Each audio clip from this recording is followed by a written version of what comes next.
guys, welcome to the Fingertips Hub where we show you inspirational stories. I'm Sukaina, of course, your host. So today I have a guest whose story will inspire you a lot, and I know you'd be interested to hear this. So without further ado, let me introduce my guest. Hi, my name is Mary, and wow, we've made me sound so inspirational. I'm just a person who happens to be in the media space, and I hope my story does inspire people. You know, many people hear your voice. So Yes, so I was the first English Safaricom voice, yeah. and I would say the rest is history. From that voice, I became extra famous just by voice. So I'd call people and they're like, how do I know you? How do I know you? They don't know my face, of course, but they know my voice. I'll even talk to people like total strangers. I'm in a shop and somebody's like, were we in school together? Like, no. So yes, it's gotten me a lot of work. So the mobile subscriber cannot be reached. Yes, that was me. Okay, so today, welcome at the Fingertips Hub first. Thank you. So we have a few questions for you. Yes. So let's start. I'm excited. So number one, can you tell us about your educational background and how it has influenced your career choices, including your work as a voice talent for Safaricom? So, oh wow. I have to give you my CV like I'm applying for a job. I have an undergrad in political science, and I have a master's in armed conflict and peace studies. I know it sounds like a mouthful, but it's basically about peace and reconciliation. And my thesis was about peace and reconciliation, the use of media in the Great Rift, what it's called? Rwanda, Burundi, that area. Okay. So what I did was look at how media did not actually create the violence or foment the violence, as you know the terminology would be in Rwanda, but I looked at what Burundi did. And Burundi used media to actually tell people the bigger story. So they demystified the whole Hutu versus Tutsi or Tutsi versus Hutu message.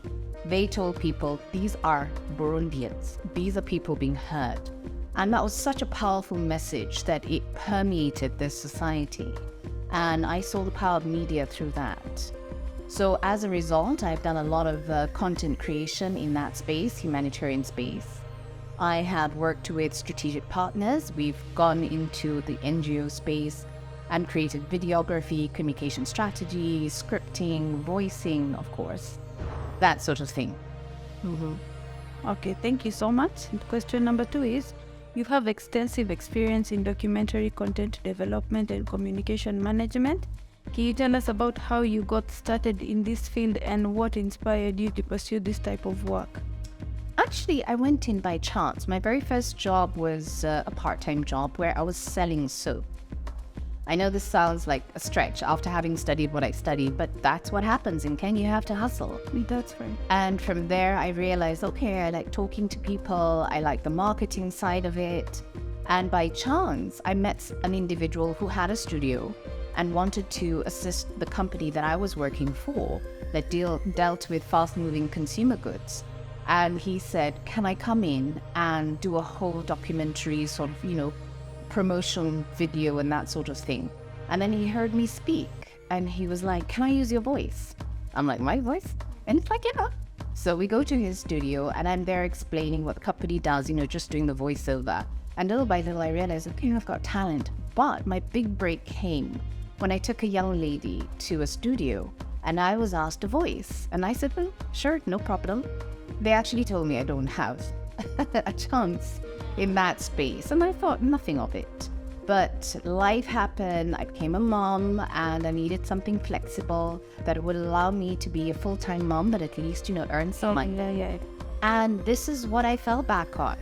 And through the process of my marketing skills, the fact that I knew how to build brands, that communication came very easily for me, and the whole strategy of it, and then getting the right people to work with, I got into that space. And especially because of my degrees, I was able to understand that humanitarian space. I've hit the ground running ever since. So it's something I love to do. I like the fact that it's project-based. I like the fact that I meet new people every time, depending on the organization that we're dealing with. Very interesting, huh? Okay, so I'll ask you one of the questions, and you've given us a little bit of a hint. So, how did you learn the role of being the original English voice of Kenya's largest telecommunication company, Safaricom? What did you mean for your career to have such a recognizable voice in the country? So basically, they do casting. So an agency is called by the client, and the client is like, this is what I require, this is the kind of voice I want, and I'd like to hear a couple of voices. So I was one of the voices. I went to the studio, I read a couple of, voice prompts. They told me sound like this, so I listened to the producer, I listened to the director, and I got the job. Ooh. That's 50. That's more than that's not one. Oh, wow. So what do you want to know? In the process of me becoming the voice of Safaricom, it meant that I'd have to do voice prompts for all the prompts that you have today. For English, press 1. Kwa Kiswahili, bonyeza mbili. So there was another lady who did the Swahili part. I did all the English. And the more services that Safaricom got, the more voice prompts that I had to record. So over a period of 3 years is what it took for me to be able to record all the voices. So that's the main contract that I had. I was put on a retainer, yes. And because of that, now I started getting more and more work. The minute I told clients, I am the voice of Safaricom, this is what I've been able to do thus far. People are like, yep, we'd like you. Yeah. Of course, it would create a situation where people think I'm very expensive in terms of my voice, but there are voice rates, and agencies, will tell you this is what the client has in terms of budget, and this is, it works out well for everybody. That's what I'd say. Oh, Yes. that's very interesting. Uh-huh. So, I've heard you have like 2 podcasts. Uh-huh. Can you tell us more about it? Now, my podcasts were one, Which Kitabu podcast. The other one is Let's Be Honest. Now, the Which Kitabu podcast is actually me and a friend of mine, a young gentleman that I mentor. He's a book reader, lover of all things book and Africa, and he also does printing, and he really wanted to start a podcast. This was something that was totally new to me. I had been listening to podcasts, but I was like, me produce and direct and be part of a podcast? And he's like, let's try it. So we actually did a couple of, episodes. It was a short stint, and it was for him to be able to promote his, printing and the fact that he writes books. So we started off with his book, Age of the Navigator by Musa, and Asaburi, the last name. And Age of the Navigator is a story about young Kenyan kids who actually go to space for high school. So I was like, okay, this is kind of interesting, science fiction and all that. Yeah. And after that, I told him, you know what, since we've started with an African science fiction book, let's do the whole of Africa. Let's pick Leila Abulela from Sudan. Let's pick another Kenyan author. Let's pick an African-American author. Let's pick somebody from West Africa. And through the process, we did a couple of books, but it meant a lot of reading, and especially the cost of buying the books. Yeah.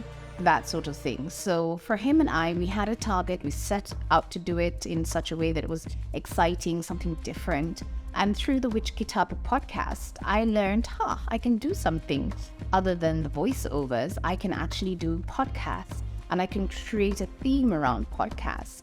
So that's when another friend of mine, Rosa Dengo, who's an amazing, brilliant communication strategist in the NGO space, she asked me if we could do something together.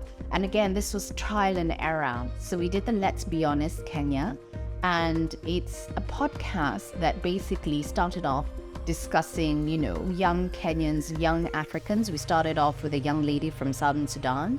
She grew up in Kenya as a refugee. She now represents refugees in this region in the UN. I know, an amazing young lady.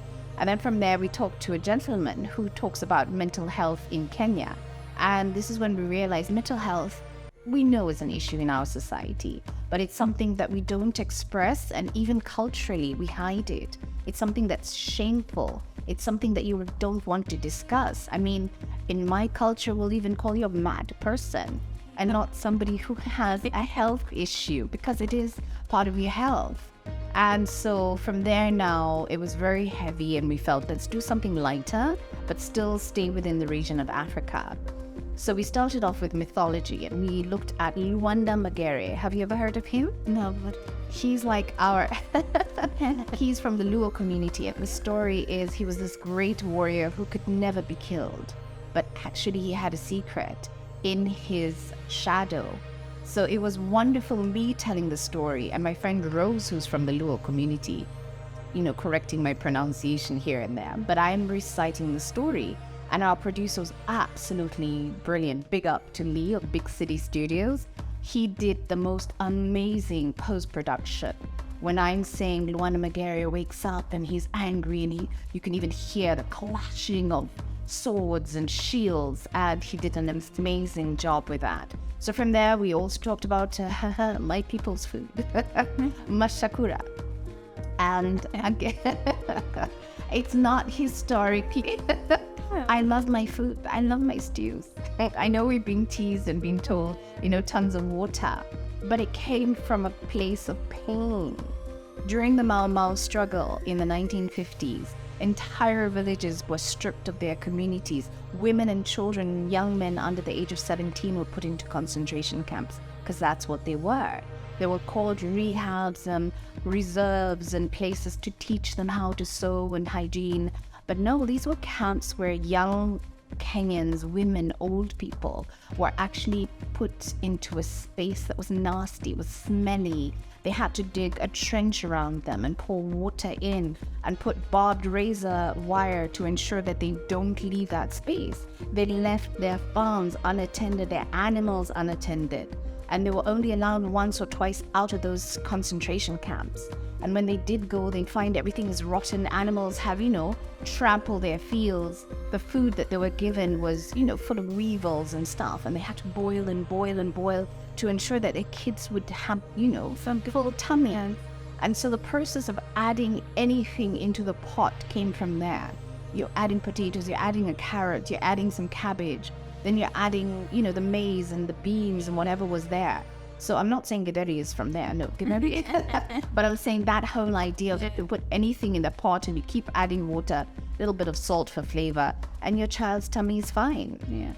Again, this needs to be corroborated, but I have spoken to a couple of people who have corroborated this, especially individuals who have lived through that and are still alive today. Another one we did was about the Swahili community. And, the whole idea of, is the language Kenyan or not? But it is essentially, it's a Bantu language. Yes, the individuals live in a region of Africa that, interacted with the East, but that does not discount the fact that they are Africans and that they were mentioned in many, many texts, even before the Portuguese came, even before the Arabs came, or the Indians came. These were people that existed there. In fact, even the word Swahili is believed to have come from the part of the fact that when they were asked, who are they said, Sisi ni watu wa ziwa hili. So we are the people of these islands. So, discussions like that. So we did a couple of those and they did quite well. We were featured on one of the radio stations for, a couple of minutes and people enjoyed it. So that's the kind of stuff that I have done in terms of podcasts.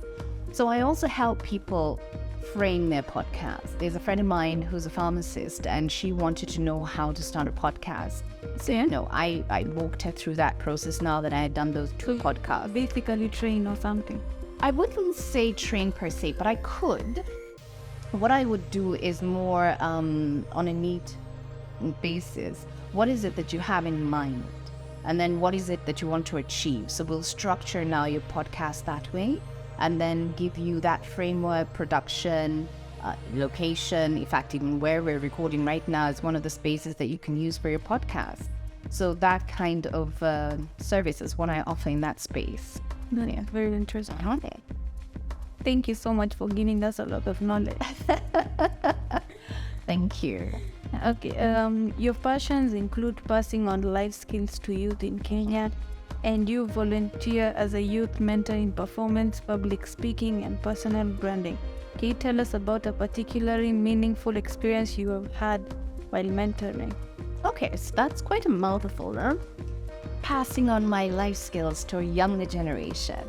So I believe in passing on the baton. I think it's very important that young people are allowed to express themselves, but I also feel that our education system, and no hate, I did 8 No,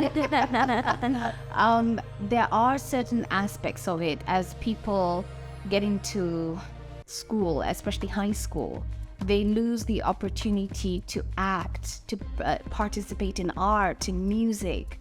And so I believe, yes, books are important and getting good grades is important, but there has to be a balance in life. Because when I get into the office, my soft skills are what actually keeps me in that office, not the straight A that I got. That if I'm not able to deal with my staff, if I'm not able to deal with the team that I'm working with, if I'm not able to deal with different cultures, then we have an issue. If I don't understand what integrity is, then there is an issue. So these are some of the skill sets that I have passed on. So the young gentleman that I did the podcast with, Which Kitabo Podcast, I actually mentored him. He had this idea that he wanted to start, printing books, and he was thinking, who's going to read a book in this day and age? We've got Kindles, we watch movies. I said, well, if that's your dream, let's see how we can make it work. And so I took him through a business development process. What is it that you have in your mind in terms of what you want to achieve? What's your unique value proposition? And he's like, you know what? Can you do this for other people? And I thought, okay, let's do this. And right now he's got this amazing strategy. His business is booming. And we also give, glory to God, because at the end of the day, it was me, him, and the Almighty all in this. And what he's been able to achieve is absolutely amazing. I'm like, can I learn as well? But through that process, he and I have partnered together, and he has this organization called Problem Solvers Initiative.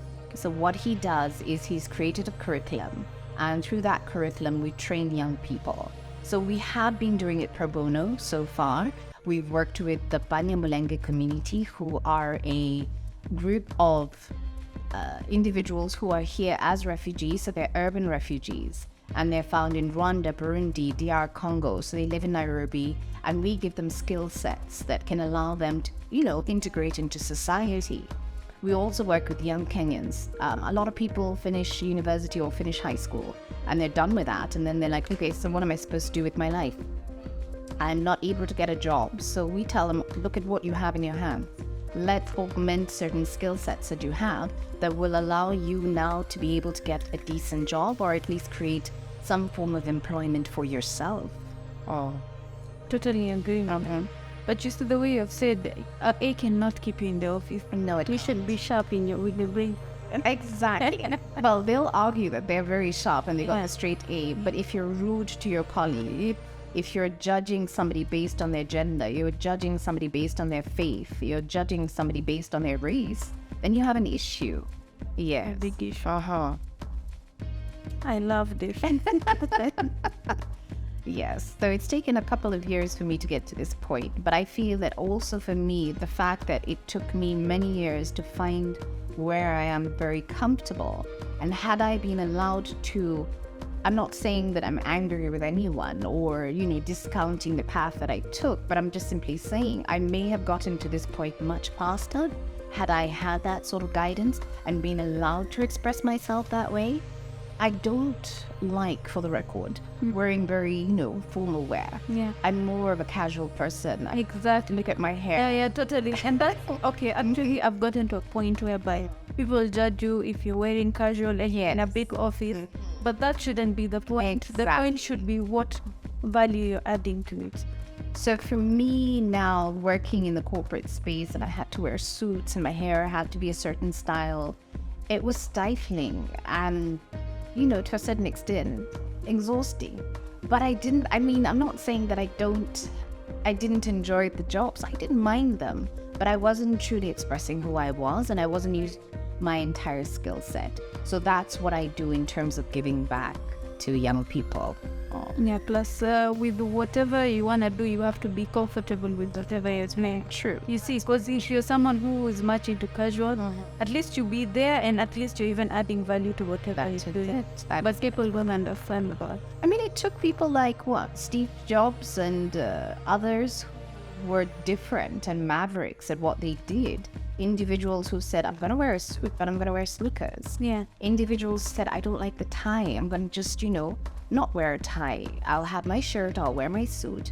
And so you cannot start to discount this individual in terms of what they can bring to the table. And even through the human resource recruitment process, I feel that we're now opening up to that space as a country, and it's taken us a while not to judge just simply based on, I'm a Sunday school teacher, or I do this on, part-time, and then I'm like, oh, wonderful. And in reality, I don't really understand this individual. Okay, in a way, I really relate to it because where I work, you see, people look at me, they're like, you're so casual. I'm like, my looks don't define me, but the job that I'm doing is what defines me, you see. So you get people judge you, but at the end of the day, you know what you're doing. So you shouldn't care about what people's opinions about you.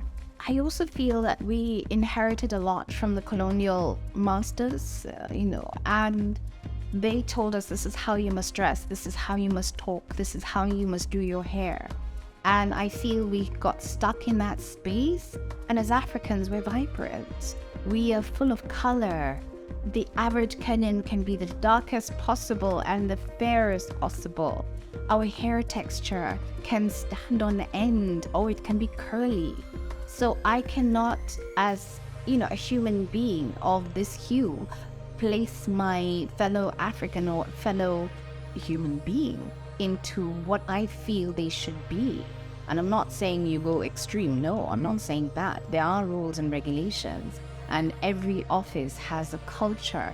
But I feel that we are now beginning to understand that if I have dreadlocks, that does not make me less of an individual. Exactly. That I'm not into any funny business because I have dreadlocks, or I'm a thug.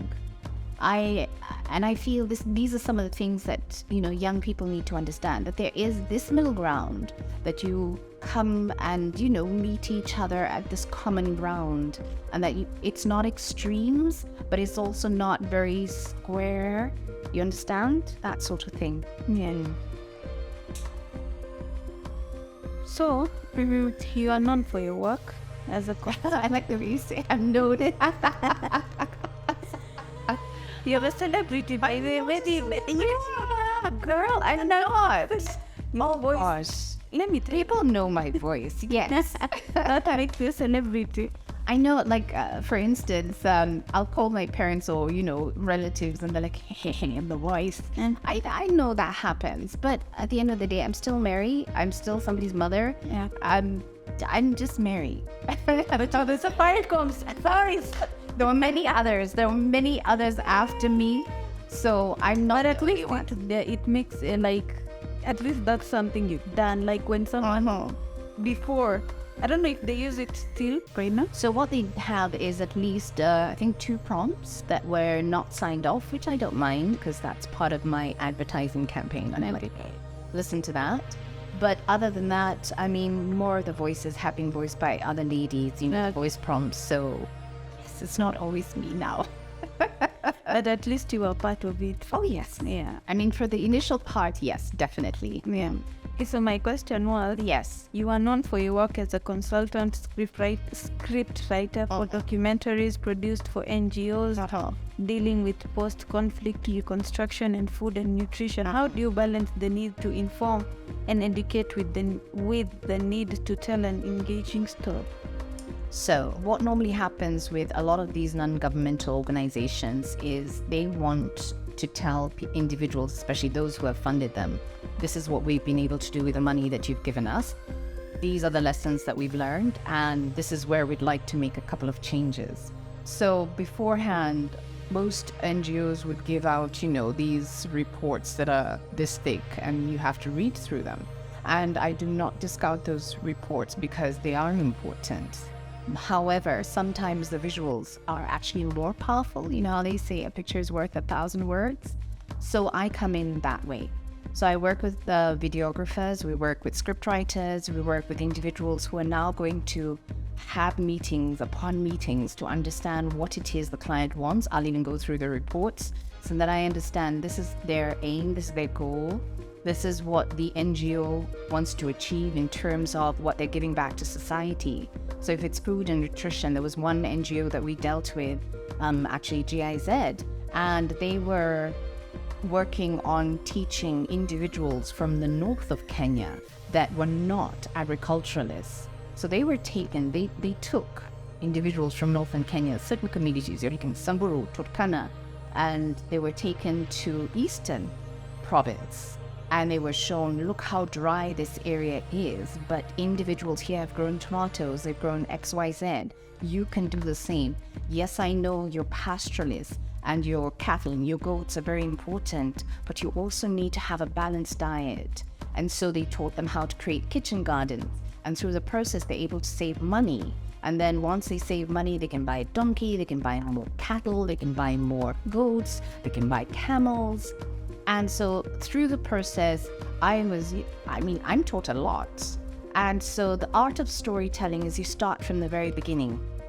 And through the process, personalize it. So you have to interview the individuals, you have to go on location, you have to see what it is that you've read in the report and say, this is where I see they made an impact. We are the ones who come up with the questions so that it ties into the video footage. So you get these beautiful shots, from the sky all the way down, and then, the individual shots of the farms, the individuals who are involved in it, the stories of success, that sort of thing.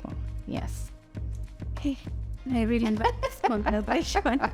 Okay, let me ask Anna. What do you think about mental health? Do you sort of help people who are going through mental health?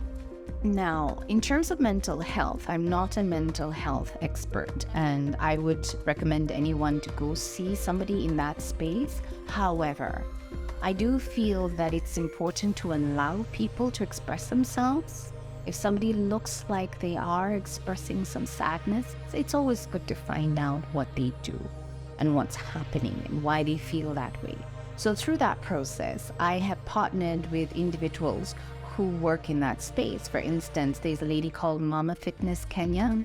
She works out. She's a mom of, I think, 5 boys now. Well, the amazing lady, like a whole staircase of boys. And she works out with them. And that's her lifestyle. And she gives back through working out and mental health. And for her, she says, if you are working out your body, you get those dopamines, you get happier, you raise that sense of happiness in your system.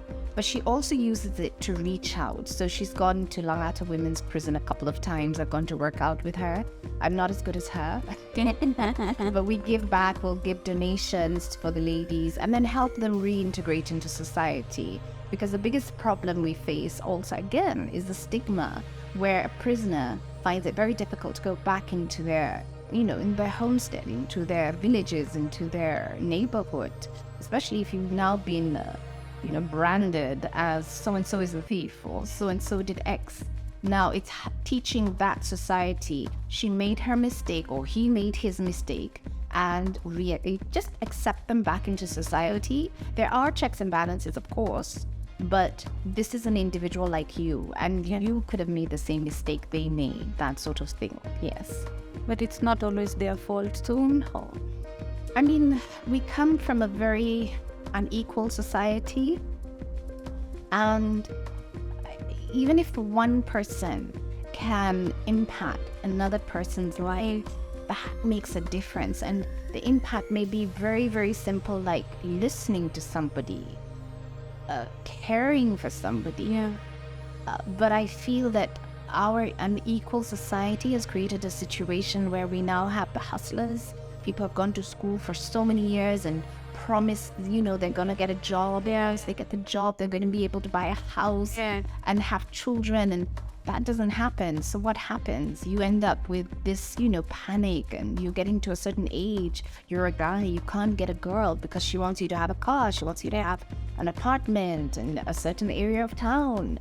And so there's this pressure on us, especially for men. Women, we can talk. Yeah, we can talk. Yeah. We even cry. Yeah. We even cry and relieve whatever we are feeling. Exactly. Men, it's so difficult. Exactly. But it eats him slowly by slowly from inside. That's it. Which is not right. It's not right. And you see, as a man in our society, you're supposed to be, strong. You're supposed to be powerful. And unfortunately, you're not being allowed to express yourself in your pain. So like you say, you bottle it up. And once you bottle it up, it's like you're shaking a bottle of Coke. And the minute you open that cap, it's gonna explode. That's why they go through depression. Exactly. Yeah. So I think men should be more expressive. Easier said But that's hard. Easier said than done. I mean, it's our culture again. Yeah. You cannot discuss Because pain. I think for a lady, they have that sympathy. But for a man, you can imagine he has a family who's looking on his back. Yeah. Maybe if he has kids, he has to pay school fees, he has to pay rent, food, and everything. Yeah. For women, we have ways of expressing our pain. Yes. Not that, everybody can. And you've seen the rates of suicide in our society are sky high. And it's a crisis. And it's something we need to discuss. And again, I go back to the fact that a lot of our kids go through boarding school. So that whole socialization of your neighborhood and your family is taken away from you because you're taken into this space for, months on end. And then you have to focus on your education. So it's a whole plethora of issues that, keep bombarding young people. And then by the time they're adults, they were not given coping mechanisms. And so we have to now work backwards as a society and tell each other there's nothing wrong with saying I need help. It's not wrong. Yeah. So, and there's another question. Your experience as a voice talent has helped you to develop skills in communication, branding, and marketing. How have these skills influenced your work in other areas of your career, such as documentary, content development, and youth mentoring? So let's start with the youth mentoring. A lot of young people I've met, tend to talk very quietly and don't express themselves well. And so teaching people how to express themselves, also how to go through an interview process, also how to give speeches. There are natural orators in Kenya. I mean, you've seen some of our politicians, they get that microphone and you're like, haha, for hours. And then there's some you look at you and like, you need a little help. But I feel that as a society, again, this is a space that we're now beginning to, learn and, get the training and that sort of thing. So I help young people in that space. I also help young people in terms of understanding what their brand is. If I'm going to open up a salon or a nail bar, what is it that sets me apart from the tons of salons and nail bars on the same street? Is it my personality? Am I polite to people? Do I give people discounts? What's unique about your product? That sort of training is what I give them. In terms of the documentaries, again, because of my marketing background, the voice work, I'm decent at the scripts. Like I explained earlier, the whole storytelling, that's something I love and I'm good at. And then now translating that into a script and then translating that into a voiceover so that you're able to give the client the kind of voice they want. Sometimes they want a male voice, so we'll find a male voice. And again, I'll take the male voice through the direction of what the client wants. I've done even more voiceovers for it, like ABSA, BAN, yes. Textbook Center, which is in Sarit, maybe branches all over. Yes, so right now I do in-store radio with a very good producer, again, Lee of Big City Studios. Okay. So we do in-store radio, and he's one of our strategic partners. And so we approached malls and shops and outlets and told them, yes, you can advertise on radio, but you have your target market walking right into your shop. So why not tell them, I know they've come to buy X, but there's so much more that they can buy. These are the offers. Yeah. And you are targeting exactly who it is you want, as opposed to, going to a space where you're not too sure who's listening and if that is what they really want. So if you walk into Textbook Center, you'll hear the offers, ongoing offers, and people are quite interested about offers. Exactly. But they hear offers. Exactly. You tell people we have a discount, 10% discount, 50% for 2 days. I will take it. Then I've also done for banks. I starred in commercials. I've starred in an NIC commercial. Now it's NCBA. No, I starred in a couple of Dettol commercials. I've done, yeah. interesting. I have starred in a couple of Kasuku oil commercials. I have also been a print model for airlines. I have MC'd. I've been a Masters of Ceremony Yes. Okay, wow. So I do that for family. I also do it for friends, pro bono. But in terms of, me doing it from a professional standpoint, I have done that. I have, actually the one I've really, really enjoyed was Jurist of the Year Awards when Maraga was our Chief Justice. Okay. And he was he was the judge who was going to receive the Jurist of the Year award. So myself and a friend of mine were MCs for that event, and we had tons of fun. So I've done for weddings, and I've MC'd at store openings, and yes, I have MC'd. So, if someone wants to, maybe I would say book you, how can they get you? Well, I'm sure I'll give you my details, which you can show. Yeah. Yes. Okay. Yeah. And they can reach me through that process. Yes. Okay. No worries. And then, if you'd like to give our viewers advice about life, about mental health, what would you say? Oh gosh, it's a hard one. You've done that, so I think you have an idea. I think, gosh, I mean, they're different parts of. Let's say you're a parent, for instance. It's the biggest, most wonderful gift that God can ever give you is to be a parent. But it's also very hard, and you need to be ready for the fact that it's no longer about you. It's about that young person. And once you understand that as a parent, that it's not about you, it's about this person. And this person has only been given to you for a couple of years, not for a very long time. You want to ensure that they have the best. And when I say the best, I'm not saying you go out and give them sweets. Okay, so I wanted to ask if someone wants you to do voiceover, commercials or anything, how can someone get through? So I'll give you the details that you can put, on the screen. And then we also have space here. So we've got space to do the recordings. We've got producers. We've got voice artists on standby, if that's what you're looking for. If you want to use my voice, you can get in touch with me, and then I'll give you my rate card. That's good. Okay, so before we end this video, what advice would you give to, like, adults, children, for people who are suffering through mental health? Like, what advice would you give? I know you're in a good space to back that up. Again, like I said, I'm not a mental health practitioner, but being a mature Kenyan, I'm a mom. And being a mother of a 21-year-old, I have the experience of understanding that you have to first be in the right frame of mind to understand that you're a parent, that your life is no longer your life, and you make peace with that. It's the gift of being a parent is one of the most amazing things on earth. When you see this little person saying "mommy" and kissing you, and but you're not spoiling them. You have to give them a framework. You have to give them parameters. You have to tell them that this is what your plan in life is for them. You have to pour into them that which you want them to become. So pour out into this child what you want them to be. If you want your child to be empathetic, then you need to teach them empathy, and they see it through you. You are a walking billboard for your child. So your child will talk like you, behave like you.